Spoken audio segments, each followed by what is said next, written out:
Hello everyone, welcome to Jaunpriya GK. तो guys आज के सेशन में हम लोग डिस्कस करेंगे आरआरबी एनटीपीसी और आरआरबी ग्रुप डी के टॉप 20 एमसीक्यूज़ के बारे में, जो कि परीक्षा के लिए बहुत ही महत्वपूर्ण है और साथ ही साथ दिल्ली पुलिस के लिए भी इम्पॉर्टेंट है।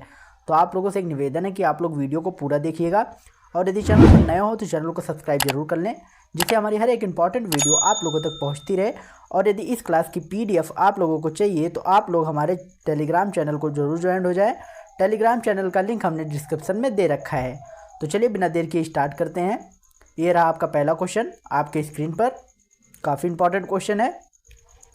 भारत में कितनी ऑल इंडिया सर्विसेज हैं? तो बताइए कितनी ऑल इंडिया सर्विसेज हैं भारत में? 1, 2, 3 या फिर 4? तो याद रखेंगे हमारा राइट आंसर हो जाएगा ऑप्शन सी। कितनी सर्विसेज हैं? तो कुल 3 सर्विसेज हैं इंडिया में ऑल इंडिया। कौन कौन सी हैं ये भी याद रखेंगे। तो पहली जो है वो IAS है, दूसरी क्या है? दूसरी IPS है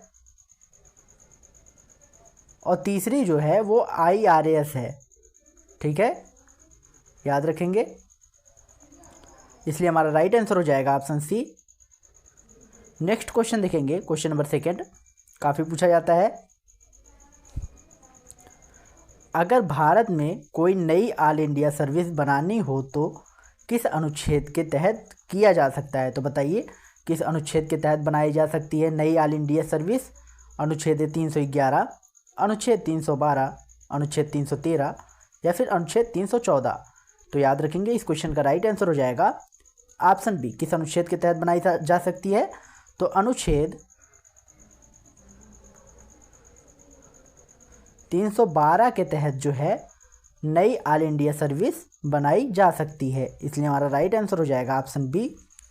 क्वेश्चन नंबर 3 देखेंगे, काफ़ी इंपॉर्टेंट क्वेश्चन है। स्वराज दल यानी कि स्वराज पार्टी की स्थापना कब हुई थी? तो बताइए कब हुई थी स्वराज पार्टी की स्थापना? 1920, 1922, 1923 या फिर 1925? तो याद रखेंगे इस क्वेश्चन का राइट आंसर हो जाएगा ऑप्शन सी। कब हुई थी? तो 1923 में जो है स्वराज पार्टी की स्थापना हुई थी। इसलिए हमारा राइट आंसर हो जाएगा ऑप्शन सी। नेक्स्ट क्वेश्चन देखेंगे। तो दोस्तों यदि आप लोगों को किसी भी क्वेश्चन का आंसर पता हो तो आप लोग कमेंट बॉक्स में ज़रूर बताइएगा। अगला क्वेश्चन हमारा कह रहा है स्वराज पार्टी के संस्थापक कौन थे? तो बताइए कौन थे स्वराज पार्टी के संस्थापक जिन्होंने स्वराज पार्टी की नींव रखी थी? महात्मा गांधी और वल्लभ भाई पटेल, मोतीलाल नेहरू और बाल गंगाधर तिलक, चित्तरंजन दास और मोतीलाल नेहरू या फिर भगत सिंह और सुभाष चंद्र बोस? तो याद रखेंगे इस क्वेश्चन का राइट आंसर हो जाएगा ऑप्शन सी। किसने रखी थी न्यू स्वराज पार्टी की? तो चित्तरंजन दास और मोतीलाल नेहरू जी ने मिलकर स्वराज पार्टी की स्थापना की थी। इसलिए हमारा राइट आंसर हो जाएगा ऑप्शन सी। नेक्स्ट क्वेश्चन देखेंगे, क्वेश्चन नंबर 5। ये क्वेश्चन काफ़ी पूछा जाता है, कई एग्जामों में रिपीट हुआ है। विश्व बैंक की स्थापना किस वर्ष हुई थी? तो बताइए किस वर्ष हुई थी विश्व बैंक की स्थापना? 1942, 1944, 1945 या फिर 1947? तो याद रखेंगे इस क्वेश्चन का राइट आंसर हो जाएगा ऑप्शन सी। किस वर्ष हुई थी? तो 1945 में जो है विश्व बैंक की स्थापना हुई थी। इसलिए हमारा राइट आंसर हो जाएगा ऑप्शन सी। याद रखेंगे, काफ़ी पूछा जाता है। क्वेश्चन नंबर 6 देखेंगे, वेरी इंपॉर्टेंट है ये क्वेश्चन, याद रखिएगा। इस बार आने की पूरी संभावना है। विश्व बैंक और IMF की स्थापना किस सम्मेलन में हुई थी? तो बताइए किस सम्मेलन में हुई थी IMF की स्थापना? याल्टा सम्मेलन, ब्रिटेन वुड्स सम्मेलन, पोट्सडैम सम्मेलन या फिर वाशिंगटन सम्मेलन? तो याद रखेंगे इस क्वेश्चन का राइट आंसर हो जाएगा ऑप्शन बी। किस सम्मेलन में हुई थी? तो ब्रिटेन वुड्स सम्मेलन में जो है IMF की स्थापना हुई थी। याद रखेंगे, इसलिए हमारा राइट आंसर हो जाएगा ऑप्शन बी। नेक्स्ट क्वेश्चन देखेंगे, क्वेश्चन नंबर 7। विश्व बैंक का मुख्यालय कहाँ स्थित है? तो बताइए, काफ़ी पूछा जाता है, कहाँ स्थित है विश्व बैंक का मुख्यालय? जिनेवा, न्यूयॉर्क, वाशिंगटन DC या फिर लंदन? तो याद रखेंगे इस क्वेश्चन का राइट आंसर हो जाएगा ऑप्शन सी। कहाँ स्थित है? तो वाशिंगटन डीसी में जो है विश्व बैंक का मुख्यालय स्थित है, इसलिए हमारा राइट आंसर हो जाएगा ऑप्शन सी। क्वेश्चन नंबर 8 देखेंगे।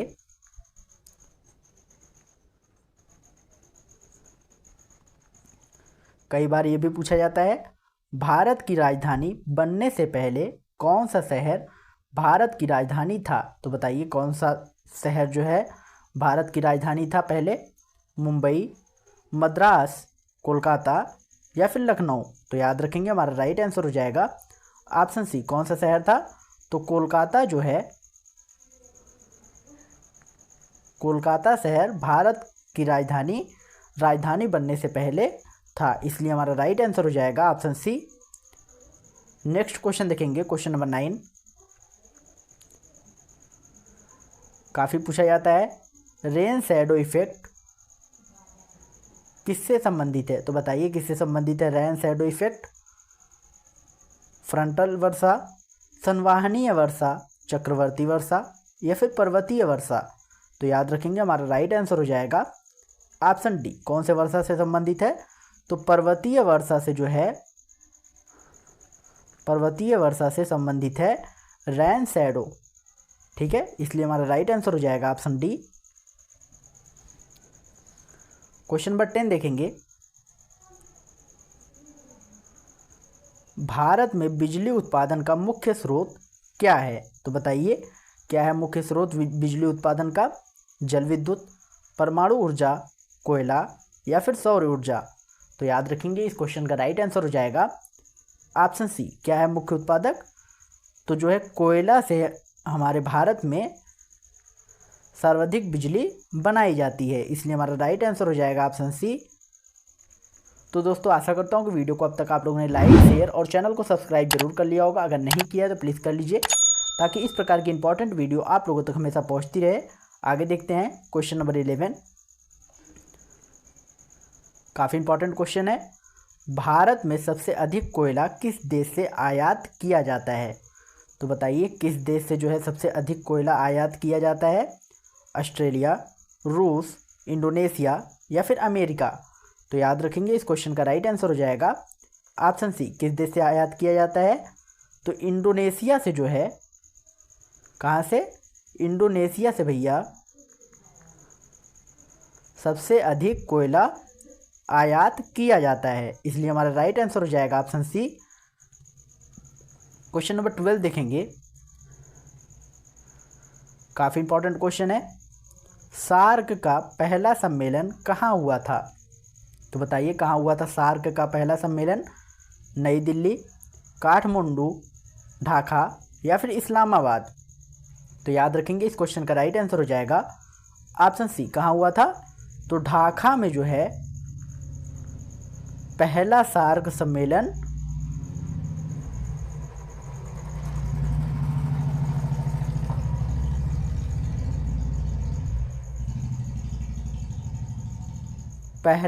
सम्मेलन आयोजित हुआ था, इसलिए हमारा राइट आंसर हो जाएगा ऑप्शन सी। याद रखेंगे। क्वेश्चन नंबर 13 देखेंगे। काफ़ी पूछा जाता है, सार्क का मुख्यालय कहाँ स्थित है? तो बताइए कहाँ स्थित है सार्क का मुख्यालय? इस्लामाबाद, काठमांडू, ढाका या फिर नई दिल्ली? तो याद रखेंगे इस क्वेश्चन का राइट आंसर हो जाएगा ऑप्शन बी। कहाँ स्थित है? तो काठमांडू में जो है, काठमांडू में सार्क का मुख्यालय स्थित है, इसलिए हमारा राइट आंसर हो जाएगा ऑप्शन बी। क्वेश्चन नंबर 14 देखेंगे।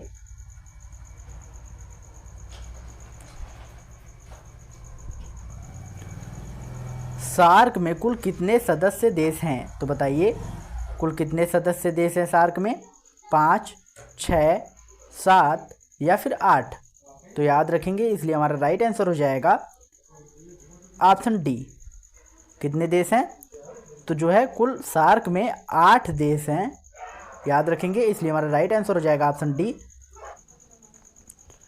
भारत के राष्ट्रपति को कार्यकाल समाप्त होने से पहले कौन हटा सकता है? तो बताइए कौन हटा सकता है राष्ट्रपति को कार्यकाल समाप्त होने से पहले?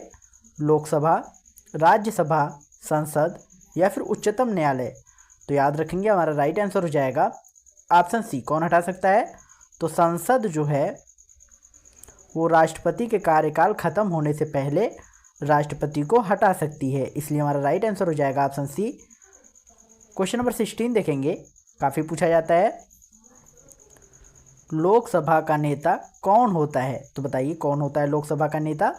लोकसभा अध्यक्ष, प्रधानमंत्री, राष्ट्रपति या फिर राज्यसभा अध्यक्ष?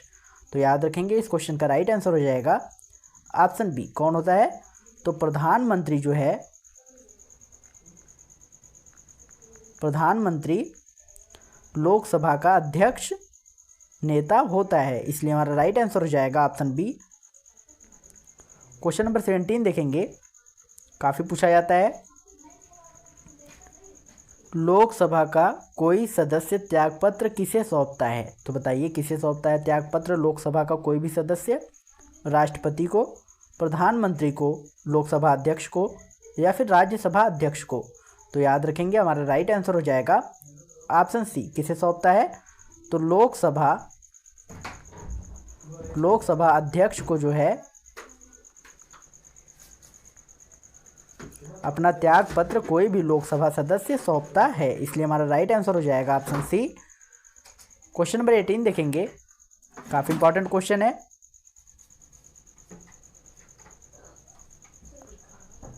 विश्व में अमेरिका के बाद दूसरी सबसे बड़ी अर्थव्यवस्था कौन सी है? तो बताइए कौन सी है दुनिया की सबसे बड़ी दूसरी अर्थव्यवस्था? भारत, चीन, जापान या फिर जर्मनी? तो याद रखेंगे हमारा राइट आंसर हो जाएगा ऑप्शन बी। कौन सी है? तो चीन जो है अमेरिका के बाद दूसरी सबसे बड़ी अर्थव्यवस्था है, इसलिए हमारा राइट आंसर हो जाएगा ऑप्शन बी। याद रखेंगे।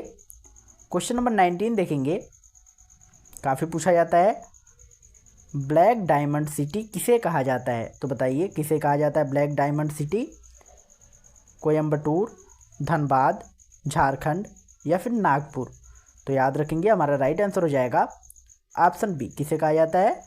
तो धनबाद को जो है ब्लैक डायमंड सिटी के नाम से भी जाना जाता है, इसलिए हमारा राइट आंसर हो जाएगा ऑप्शन बी। क्वेश्चन नंबर 20 देखेंगे, काफ़ी पूछा जाता है, नो कॉन्फिडेंस मोशन यानी कि अविश्वास प्रस्ताव कहाँ पेश किया जा सकता है? तो बताइए कहाँ पेश किया जा सकता है? केवल राज्यसभा में, केवल लोकसभा में, दोनों सदनों में या फिर राष्ट्रपति के समक्ष? तो याद रखेंगे हमारा राइट आंसर हो जाएगा ऑप्शन बी। कहाँ प्रस्तावित किया जा सकता है? तो केवल लोकसभा में जो है नो कॉन्फिडेंस मोशन यानी कि अविश्वास प्रस्ताव पेश किया जा सकता है, इसलिए हमारा राइट आंसर हो जाएगा ऑप्शन बी। क्वेश्चन नंबर 21 देखेंगे,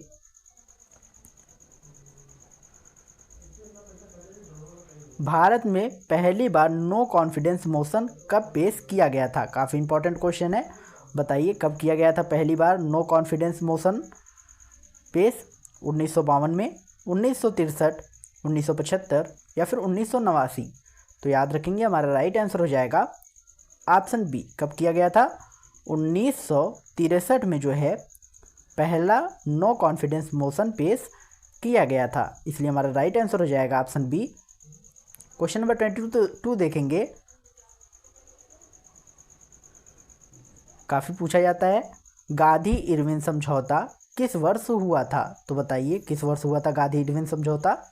1928, 1930, 1931 या फिर 1932? तो याद रखेंगे हमारा राइट आंसर हो जाएगा ऑप्शन सी। किस वर्ष हुआ था? तो 1931 में जो है गांधी इरविन समझौता हुआ था, इसलिए हमारा राइट आंसर हो जाएगा ऑप्शन सी। याद रखेंगे। क्वेश्चन नंबर 23 देखेंगे, काफ़ी पूछा जाता है, संविधान के किस अनुच्छेद में मूल अधिकारों को निलंबन वर्णित है? तो बताइए किस अनुच्छेद में मूल अधिकारों का निलंबन वर्णित है? अनुच्छेद 352, अनुच्छेद 356, अनुच्छेद 359 या फिर अनुच्छेद 360? तो याद रखेंगे हमारा राइट आंसर हो जाएगा ऑप्शन सी। कौन से अनुच्छेद में है? तो अनुच्छेद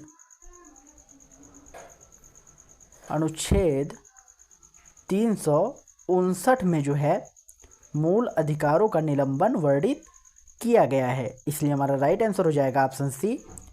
क्वेश्चन नंबर 24 देखेंगे, काफ़ी इंपॉर्टेंट क्वेश्चन है। दूसरी पंचवर्षीय योजना का मुख्य उद्देश्य क्या था? तो बताइए क्या था मुख्य उद्देश्य दूसरी पंचवर्षीय योजना का? कृषि विकास, भारी उद्योगों का विकास, गरीबी उन्मूलन या फिर सेवा क्षेत्र का विस्तार? तो याद रखेंगे इस क्वेश्चन का राइट आंसर हो जाएगा ऑप्शन बी। क्या था मुख्य उद्देश्य? तो मुख्य उद्देश्य था दूसरी पंचवर्षीय योजना का भारी उद्योगों का विकास, इसलिए हमारा राइट आंसर हो जाएगा ऑप्शन बी। क्वेश्चन नंबर 25 देखेंगे, भारत में प्रथम सार्वजनिक रेल सेवा कब शुरू हुई थी? तो बताइए कब शुरू हुई थी भारत में प्रथम सार्वजनिक रेल सेवा? 1845, 1853, 1869 या फिर 1872? तो याद रखेंगे पहली बार रेल सेवा जो है भारत में कब शुरू हुई थी? तो भारत में पहली बार रेल सेवा जो है 1853 में जो है शुरू हुई थी, इसलिए हमारा राइट आंसर हो जाएगा ऑप्शन बी। और ये कहाँ से कहाँ तक चली थी? तो ये जो है मुंबई से ठाणे तक चली थी, इसलिए हमारा राइट आंसर हो जाएगा ऑप्शन बी। क्वेश्चन नंबर 26 देखेंगे, काफ़ी पूछा जाता है। भारतीय राष्ट्रीय कांग्रेस के पहले अधिवेशन की अध्यक्षता किसने की थी? तो बताइए पहले अधिवेशन की अध्यक्षता किसने की थी भारतीय राष्ट्रीय कांग्रेस के? महात्मा गांधी, दादा भाई नौरोजी, सुरेंद्र नाथ बनर्जी या फिर व्योमेश चंद्र बनर्जी? तो दोस्तों इस क्वेश्चन का जवाब आप लोग कमेंट बॉक्स में दीजिएगा। और यदि वीडियो पसंद आया हो तो वीडियो को लाइक करें, शेयर करें, और हाँ यदि चैनल पर नए हो तो चैनल को सब्सक्राइब करके बेल आइकन जरूर दबाइएगा, जिससे हमारी हर एक इंपॉर्टेंट वीडियो की नोटिफिकेशन आप लोगों तक हमेशा पहुँचती रहे। और यदि इस क्लास की PDF आप लोगों को चाहिए तो आप लोग हमारे टेलीग्राम चैनल पर जरूर ज्वाइन हो जाएं।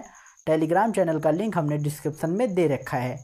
मिलते हैं अगले वीडियो में, तब तक के लिए जय हिंद, जय भारत।